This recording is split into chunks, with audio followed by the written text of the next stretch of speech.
The Great Hall of the Galactic Council was huge. Its walls reached up so high that clouds formed near the ceiling. Thousands of alien beings sat in rows that went up and up like a mountain made of seats. At the bottom, in the center, stood a small table with 3 chairs. This was where the humans always sat. Ambassador Hyanwu walked slowly to his chair. His hair was gray now. He had been coming to this place for 20 years. 20 long years of listening to the council tell humans what to do. 20 years of saying yes sir and we understand. While his people worked like slaves across the galaxy, behind him walked Dr. So-young.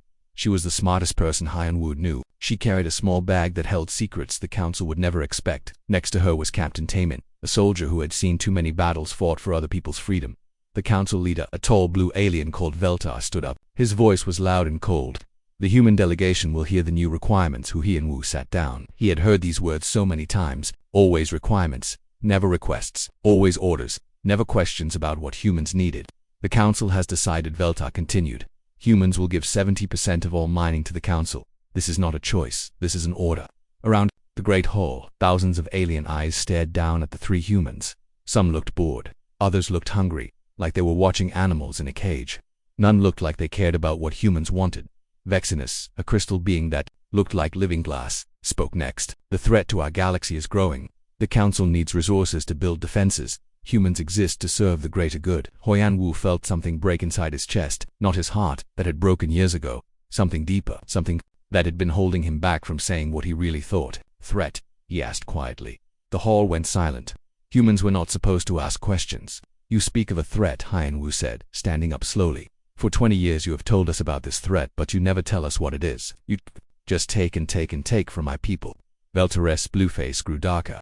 Humans do not question the council. Humans follow orders. Yes, Hyanwu said. We have followed orders. We have given you our medals and our food. We have fixed your machines and cleaned your messes. We have fought your wars and died for your causes. And what have you given us? The question hung in the air like smoke. You have given us nothing, Hyanwu answered himself. No seat with a real voice, no respect, no choice in our own lives. You treat us like tools, like things you can use and throw away. Captain Taemin stepped forward. His hand was near his weapon, but he did not draw it.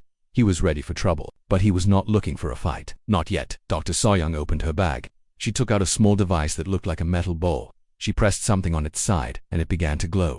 What is that? Vexinus demanded. Truth, So-young said. Simply. The device projected images into the air above the human table. The first image showed a human city, but not the small, dirty colonies the council thought humans lived in. This city was huge and beautiful, with buildings that reached toward the sky like silver trees. Ships moved between the buildings, ships that looked nothing like the simple vessels humans were supposed to have. The second image showed a human laboratory. Scientists worked with machines that bent light and twisted space. They created materials that should not exist. They solved puzzles that the council's best minds had given up on. The third image showed human ships, not the tiny cargo vessels the council allowed them to have. These were warships, massive, powerful, and completely unknown to the council. There were hundreds of them, maybe thousands. The hall erupted in noise. Aliens shouted and screamed. Some demanded to know how humans had hidden this. Others called for immediate action against the humans. A few just stared in shock. Veltar slammed his hand on his podium. Silence, he roared. Humans are forbidden from having military vessels. This is against council law. Hyanwu smiled for the first time in years. Council law applies to council members, he said. We were never members, we were property. And property does not have to follow its owner's rules when it decides to leave. Vexinus spoke the word like it was poison. Humans cannot leave. The council owns human space. The council owns human worlds. The council owns humans. No, Hyanwu said. His voice was calm now, but it carried to every corner of the massive hall. You never owned us, you just told us you did, and we were too polite to argue. But we are done being polite. Dr. So-young pressed another button on her device. New images appeared. These showed the truth about human involvement in council affairs. Every major crisis of the past 50 years had been solved by humans. Every breakthrough in technology had come from human minds. Every threat to council space had been stopped by human hands. The plague of Zarian that killed billions, cured by human doctors who got no credit. The asteroid that almost destroyed the capital world, moved by human engineers who were called heroes for one day, then slaves again the next. The void creatures that ate entire star systems, driven back by human weapons that the council claimed as their own invention. You needed us, Hyanwu said.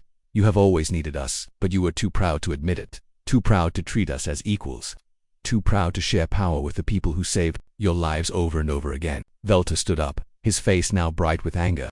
The council demands that humans return to their assigned duties immediately. This rebellion will not be tolerated. Haiyan looked around the Great Hall one last time, at the thousands of faces staring down at him, at the beings who had made his people suffer for so long, at the rulers who had forgotten that even the smallest creature could bite back when pushed too far. The human delegation formally withdraws from all council agreements, he said. We are recalling our people from council space. We are ending all trade agreements. We are stopping all aid to council worlds. We are done. He picked up the small bag that held his few possessions. So-young closed her device and put it away. Captain Taman stepped aside to let them pass. You cannot do this, Veltar screamed. The council will stop you. The council will force you back. Haiyan stopped at the door of the Great Hall. He turned back one last time. You are welcome to try, he said, but remember this. For 20 years, we fixed your problems while you slept. For 20 years, we kept your enemies away while you played politics. For 20 years, we were the glue that held your empire together. Now you get to see what happens when the glue decides to leave. The three humans walked out of the council hall. Behind them, the noise grew louder and louder. Aliens shouted and argued and demanded answers. But the humans did not look back. They had work to do, a galaxy to change, and a people to finally set free. The age of human servitude was over. The age of human independence had begun, and the council was about to learn what it really meant to be alone in a dangerous universe. 3 months had passed since the humans walked out of the council hall. 3 months of silence from human space. 3 months of growing fear across the galaxy. Admiral Jinho stood on the bridge of the New Dawn, the largest ship in the human fleet. Through the great window in front of him, he could see hundreds of other ships. They stretched out in every direction like a field of metal stars. Each ship was bigger than anything the council had ever built. Each ship carried weapons that could crack planets in half. Sir, said Lieutenant Hayrin from her station. We're getting messages from 17 different council worlds. They're all asking the same thing. Let me guess, Jinho said with a small smile. They want to know why their power is failing. Yes, sir. And why their factories have stopped working. And why their communication systems are breaking down. Jinho nodded. He had expected this. When the humans left, they took their knowledge with them. More importantly, they took their people. The engineers who had been keeping council technology working. The scientists who had been solving council problems. The workers who had been building council dreams. The council had never learned to do these things themselves. They had just ordered humans to do it for them. On the planet Kether, the capital world of the Kethari Empire, Veltar paced back and forth in his office. The lights flickered on and off. The air felt too hot, then too cold. His communication system made strange noises instead of connecting his calls. Where are the human technicians? He demanded from his assistant, a nervous creature with too many eyes. Gone, sir. They all left 3 days ago. Every human on the planet took the transport ships and went home. Then get other technicians. Get our own people to fix these machines. The assistant's many eyes blinked in different patterns. Sir, we tried. Our engineers don't understand how the human systems work. They're too different, too strange. Every time we try to fix something, we break something else. Veltar slammed his fist on his desk. The desk made a cracking sound, then went dark. It had been a smart desk, connected to the planet's computer network. Now it was just a broken piece of metal. Far away, in the crystal cities of Vexenus' people, the situation was even worse. The crystalline collective had always prided themselves on their perfect logic. Their minds worked like computers, calculating every possibility, planning every outcome. But their computers were failing. The quantum processes that ran their civilization were breaking down. Without human maintenance, the delicate balance of their technology was falling apart. This is impossible, Vexenus said to his council of crystal beings. Our calculations show that humans are primitive. They cannot have technology superior to ours. Perhaps our calculations were wrong, suggested one of the council members. The words hung in the air like a curse. The crystalline collective never admitted to being wrong. Their entire society was built on the idea that they were always right. Captain Taehyun smiled as he read the reports coming in from across council space. He was on the bridge of the Soul's Pride, a ship that looked small from the outside but was bigger on the inside than most space stations. Human technology had learned to bend space itself. Captain, said his communications officer, we're being contacted by a council patrol ship. They're demanding that we stop and surrender. Put them on screen, Taehyun said. The image of a green-skinned alien appeared on the bridge's main screen. The alien wore the gold uniform of a council naval officer. His face was twisted with anger and fear. Human vessel, the alien said. You are ordered to return to council space immediately. Your people belong to us. Your ships belong to us. Everything you have belongs to us. Taehyun stood up slowly. I'm sorry, but I think you're confused. We don't belong to anyone. We never did. We just let you think we did because it was easier than fighting about it. You will comply with council orders or face the consequences. What consequences? Taehyun asked. Will you shoot at us? Will you try to take our ship by force? Please, go ahead and try. The alien's face grew even more angry. "Fire all weapons," he shouted to his crew. The Council patrol ship opened fire. Laser beams and plasma bolts shot toward the Soul's Pride. The weapons were powerful enough to destroy a small moon. They hit the human ship and simply disappeared. The energy was absorbed by the ship's hull and converted into power for the engines. "Thank you," Taehyun said politely. "Our batteries were getting low." He pressed a button on his chair. The Council patrol ship suddenly stopped moving. It didn't explode or catch fire. It just stopped, hanging in space like a toy that had run out of power. "What did you do to us?" the alien demanded. "We turned off your engines," Taehyun explained, "and your weapons, and your life support systems. Don't worry, you have about 6 hours of air left. That should be enough time for a rescue ship to find you. This is impossible. Human technology cannot do this." "You're right," Taehyun said. "Human technology can't do this, but our technology can. The difference is that we learned to think beyond what we were taught. You never did." Dr. Young-soo sat in his laboratory on the human world of New Earth. Around him, screens showed data from across the galaxy. For 50 years he had been secretly embedded in Council research projects. The Council had thought he was just a helpful human assistant. They had never suspected that he was their lead scientist's intellectual superior. Now, he was broadcasting the truth across the galaxy. Every major breakthrough in Council science had come from human minds. Every solution to every crisis had been developed by human researchers. The Council had been taking credit for human achievements for decades. The void plague that had threatened to destroy all organic life, stopped by a human-designed quantum barrier. The Council had announced it as their victory. The dimensional rifts that had been letting monsters into normal space, sealed by human-built reality anchors. The Council had built statues of their heroes who supposedly saved the galaxy. The energy, the crisis that had almost caused galactic civilization to collapse, solved by human fusion technology. The Council had given medals to their scientists for the discovery.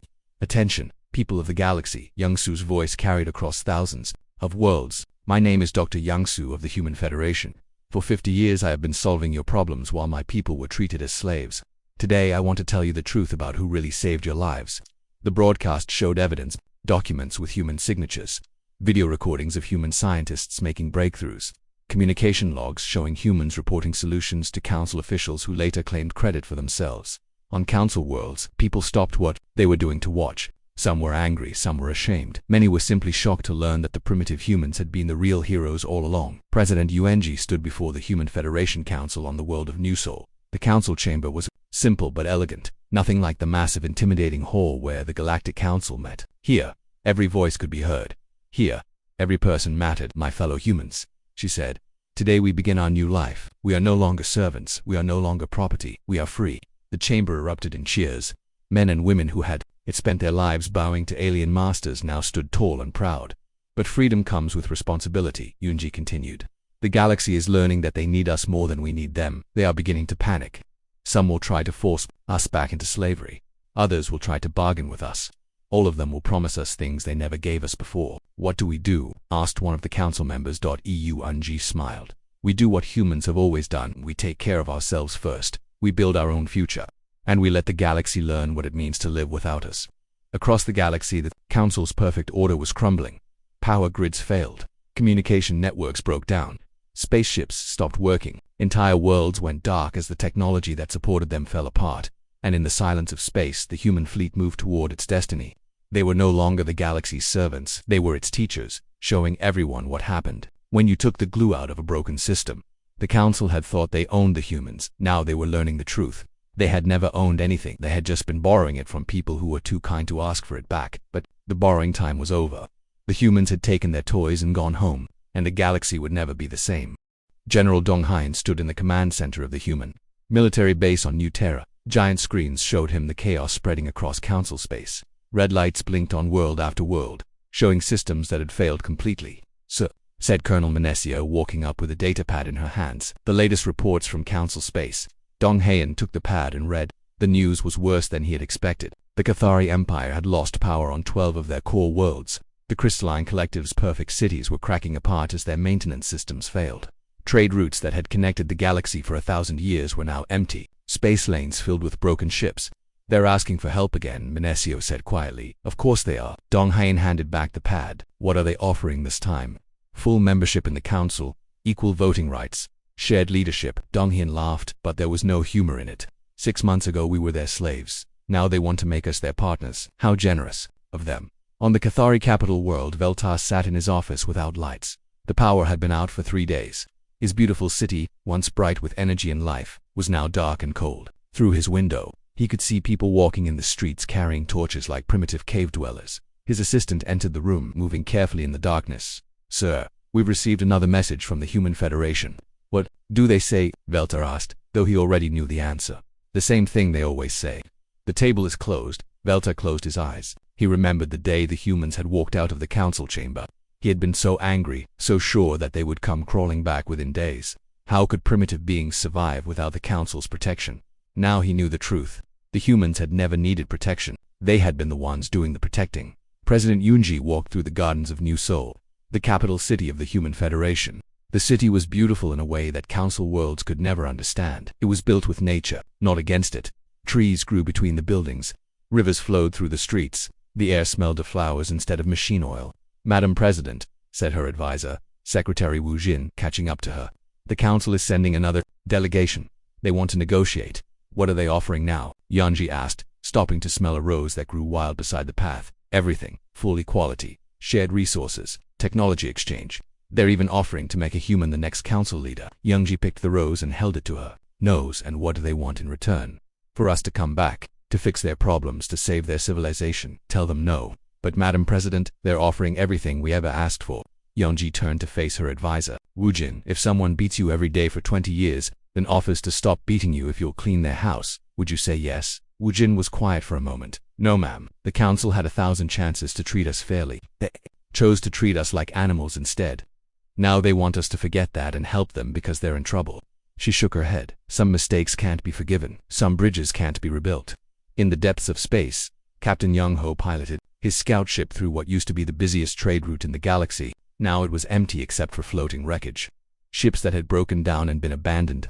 Space stations that had gone dark when their power failed. "This is sad," said his co-pilot, Lieutenant Su Jin. "All these people suffering because their leaders were too proud to treat us right." Young Ho nodded. "I almost feel sorry for them, almost." His ship's communication system crackled to life.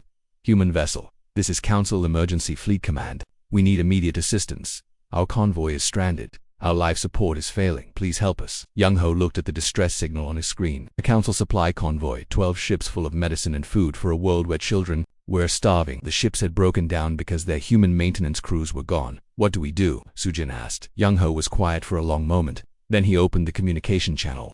"Council convoy, this is Captain Young of the Human Federation. We'll help you, thank you. Thank you, we'll pay anything, give you anything." "We don't want payment," Young Ho said. "We're not doing this for you. We're doing it for the children who need that medicine." His ship moved toward the broken convoy. Human technology quickly fixed what council engineers couldn't understand. Within an hour, the ships were running again. "How can we repay you?" the convoy commander asked. "Learn," Young Ho said simply. "Learn to fix your own ships. Learn to solve your own problems. Learn to treat people with respect before it's too late." Dr. Haewon sat in her laboratory on the research station New Horizon. She was working on something that would have been impossible under council rule, a device that could heal any disease, fix any injury, even bring back the recently dead. The council had always forbidden humans from developing medical technology beyond basic first aid. They said humans were too primitive to understand advanced medicine. They said only council doctors should have the power of life and death. Now Haewon was proving them wrong. The healing device in front of her was smaller than her hand, but it contained more medical knowledge than all the council's hospitals combined. "Dr. Haewon," said her assistant, researcher Je Yong, "we're getting reports from council space. The plague has returned." Haewon looked up from her work. "Which plague?" "The Zarian plague. The one you cured 15 years ago. It's spreading. Again on 17 worlds." Haewon remembered the plague. She had worked for 3 years to find a cure while council doctors watched people die. When she finally succeeded, the council had taken credit for her work and given her people no recognition. "They want our help," Jae Young continued. "They're offering to trade territory for the cure." "Territory that was never theirs to begin with," Haewon said. "What else? They're also offering to admit publicly that humans developed the original cure." Haewon almost laughed. How kind of them. Only took them 15 years to admit the truth. She looked at her healing device. "Send them the cure, ma'am. Send them the cure, but not the way they expect. Broadcast the formula on all frequencies. Give it to everyone, not just the council. Let every world in the galaxy know that humans are sharing freely what the council would sell for profit." Engineer Minho stood before the great engine of the New Dawn, Admiral Jinho's flagship. The engine was the size of a building, but it made no sound. It didn't burn fuel or create waste. It simply converted space itself into energy. "Sir," said his apprentice, Technician Sung Ho, "the council is asking how our engines work." They want to build their own. Minho smiled. I'm sure they do. Their ships can barely leave orbit without our help. He patted the engine housing gently. Tell them they're welcome to try. But they'll need to understand quantum physics, dimensional mathematics, and reality engineering first. Should we send them the textbooks? Which ones? The basic ones we wrote for their children, or the advanced ones, their greatest scientists?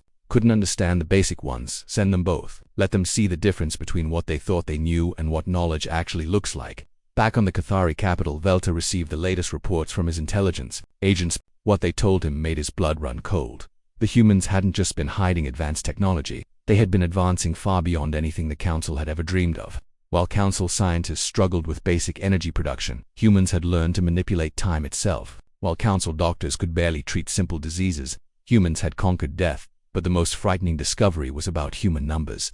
The Council had thought there were maybe a few billion humans scattered across a dozen worlds. The truth was that there were trillions of humans living on thousands of worlds the Council had never even known existed. The galaxy wasn't losing a small group of useful servants. It was losing a civilization that was already more advanced and more numerous than the entire Council combined. Sir, his assistant said carefully, what should we tell the people? Veltar stared out his window at the dark city below. Tell them the truth. Tell them we never ruled the humans. Tell them the humans ruled us, and we were too stupid to know it. President Yunji stood on the balcony of her office, looking out at the stars. Somewhere out there, billions of people were suffering because their leaders had chosen pride over wisdom. She felt sorry for them, but she felt no guilt. The humans had tried to work within the system. They had tried to be patient and respectful and helpful. They had tried to earn their place through service and sacrifice. The Council had answered their service with slavery, their sacrifice with scorn, their respect with ridicule. Now the Council was learning what the galaxy looked like without humans to hold it together. The lesson was harsh, but it was necessary. Madam President, Secretary Wu Jin said from behind her. The military reports are ready. What do they say? Our fleets are in position around all human worlds. Our defenses are online. Our people are safe. Yunji nodded. The humans were ready for whatever came next. They had spent decades preparing for this moment while pretending to be helpless. The warning came at dawn on the human world of New Terra. Admiral Jinho was drinking his morning coffee when the emergency alarms began to sound across the military base. Sir Lieutenant Heron ran into his office, her face white with fear. You need to see this immediately. Jinho followed her to the command center. The main screen showed a view of the galaxy's outer rim where no one lived because space was empty and cold. But it wasn't empty anymore. Something was coming out of the darkness between galaxies. Something huge. How big is it? Jinho asked, staring at the screen. The lead ship is the size of a moon, said Captain Kyungho, the base's intelligence officer. And there are thousands of them. The ships didn't look like anything Jinho had ever seen. They were black and smooth, like metal teardrops that ate light instead of reflecting it. They moved without engines, without any visible means of propulsion. They simply glided through space like sharks swimming through dark water. Have they sent any messages? Jinho asked. No, sir. They haven't responded to any attempts at communication. They just keep coming. Jinho felt a cold fear growing in his stomach. Send a message to President Yunji. Tell her we need an emergency meeting of the Federation Council and send a message to ...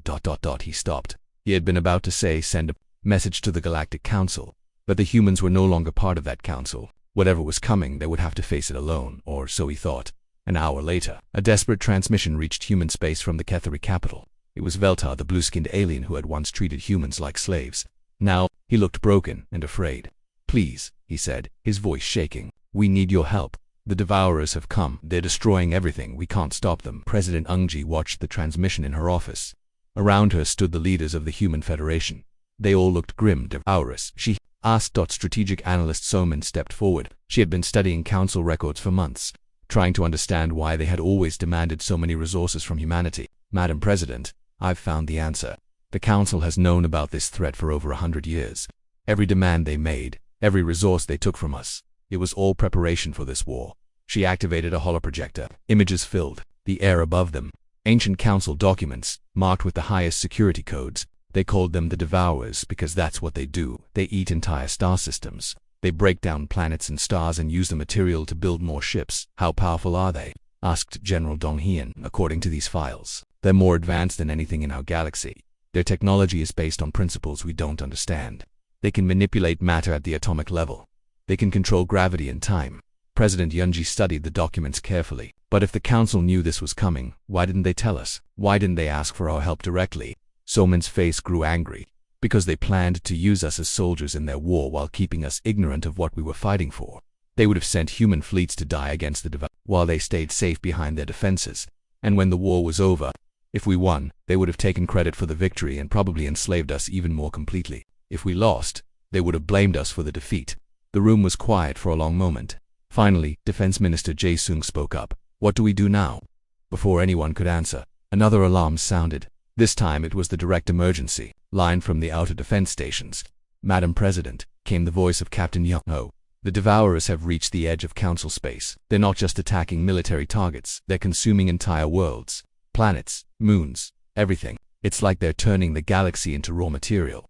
On the screen, they could see the horror unfolding. A Devourer ship, larger than most space stations, hovered over a Council world. Beams of energy shot down from the ship, breaking the planet apart piece by piece.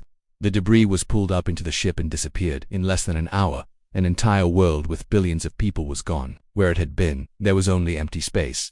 How many ships do they have? Yunji asked. Our scouts count over 10,000 so far, and more keep coming through from outside the galaxy. General Dong Hyen stepped forward. Madam President, we need to make a decision. Do we help the Council fight this threat, or do we protect only our own worlds? Yunji looked around the room, at her advisors. These were good people who had suffered under Council rule for decades. They had every reason to let the Council face this threat alone. What does our military analysis say? She asked. We can fight them, said Admiral Jinho, who had joined the meeting by video link. Our technology is more advanced than the Council's. Our ships are more flexible. Our people are more creative. But the Devourers consume all of Council space. They'll be stronger when they come for us. Every world they eat makes them more powerful. Every resource they take builds more ships. Strategic analyst So Min added her thoughts. There's something else. I've been studying the Devourer technology from these old Council files. They're machines, not living beings. They follow programs, not instincts. They can't adapt or think creatively. That gives us an advantage. What kind of advantage? They calculate the best strategy and follow it perfectly. But humans don't always do the logical thing. We do unexpected things, crazy things, things that work even when they shouldn't. President Yoonji made her decision. Send a message to Admiral Jinho. Tell him to prepare the fleet for battle. We're going to fight the Devourers. Are we helping the Council? Asked Secretary Wu Jin. No, Yoonji said firmly. We're not fighting for the Council, we're fighting for the galaxy, for all the innocent people who will die if we don't act. For our own future. She paused, looking out the window at the peaceful city below. But we fight on our terms, under our command, with our strategies.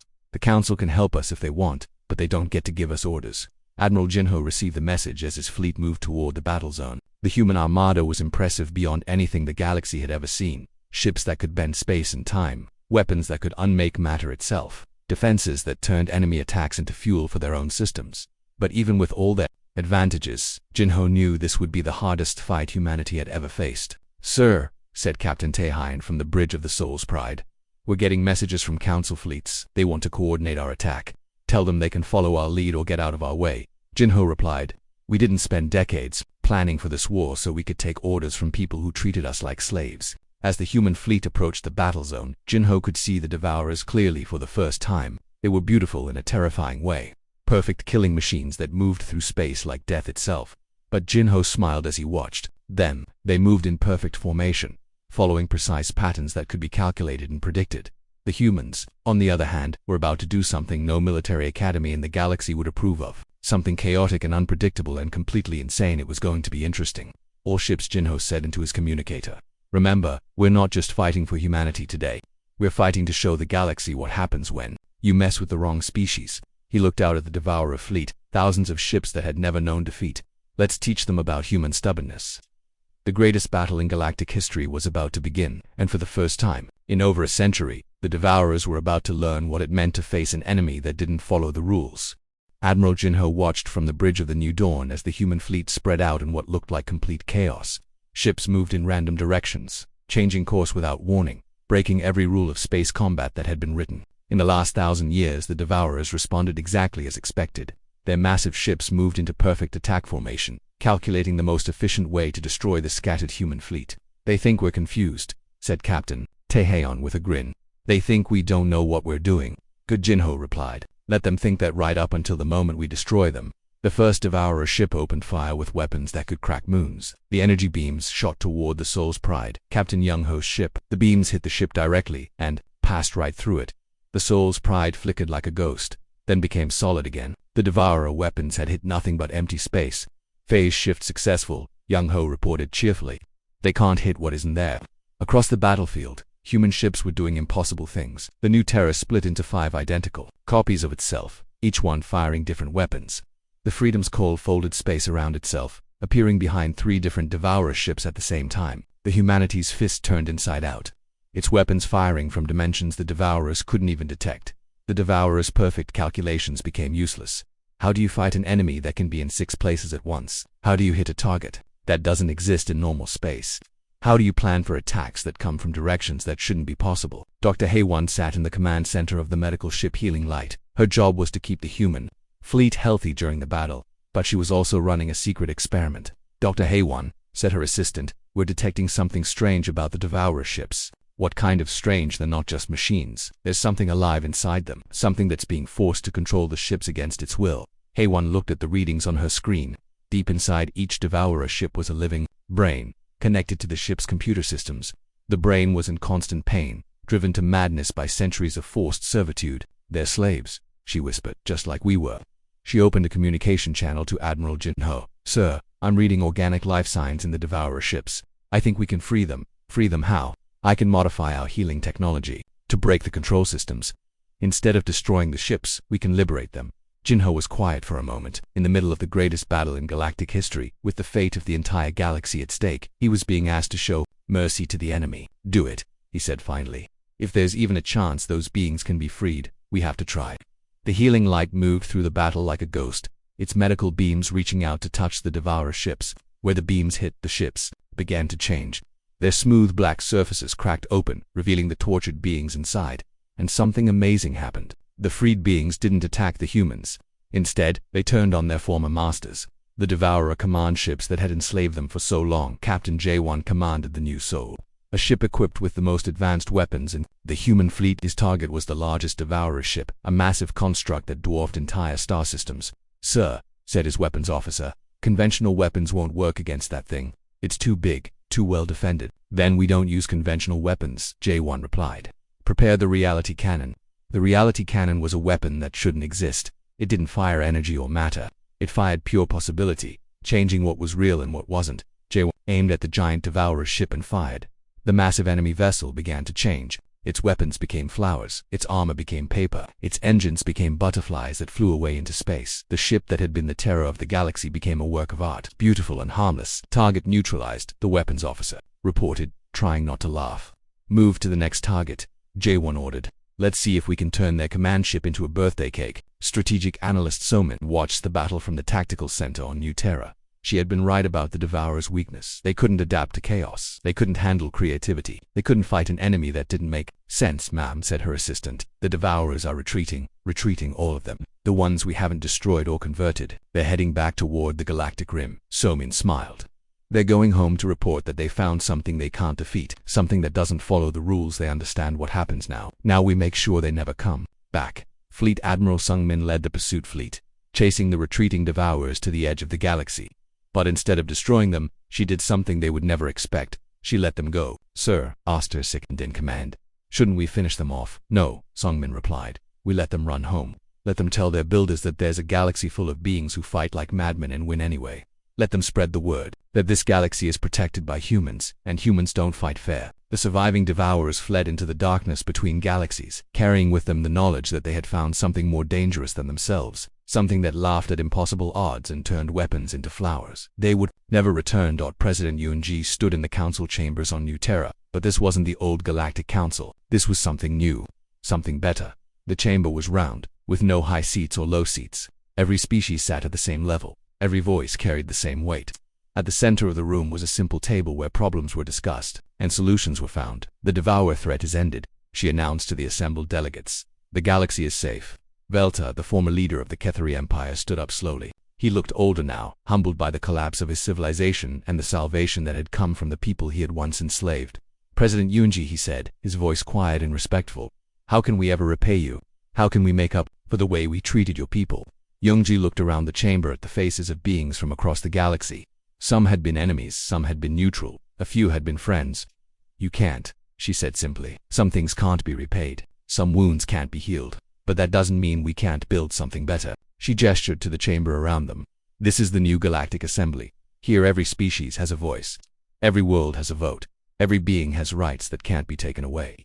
Vexinus, the crystal being who had once considered humans to be primitive, spoke up. Who will lead this new assembly? Everyone, Yonji replied. And no one. We lead together, or we don't lead at all. Ambassador Hyanwu, the man who had walked out of the old council chambers, now walked into the new ones.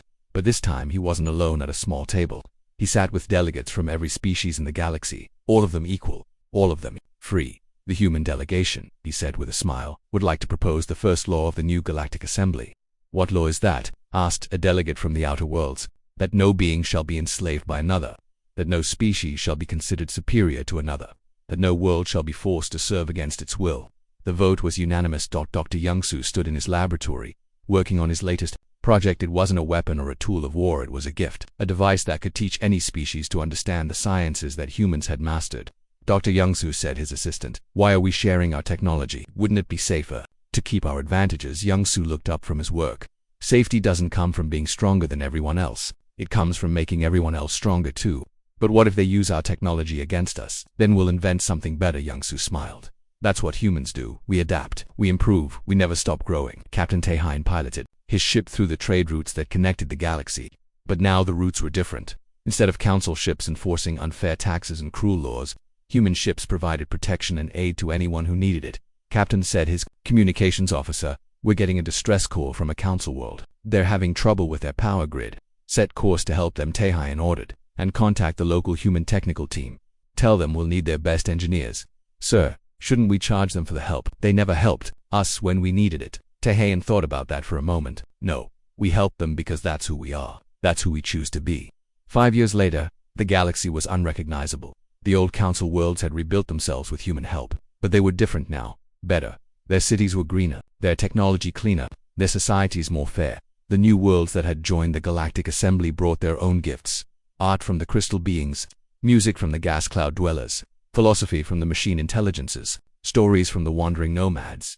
And at the center of it all were the humans, no longer servants or slaves, but teachers and protectors and friends. President Yoongi, now in her second term, stood on the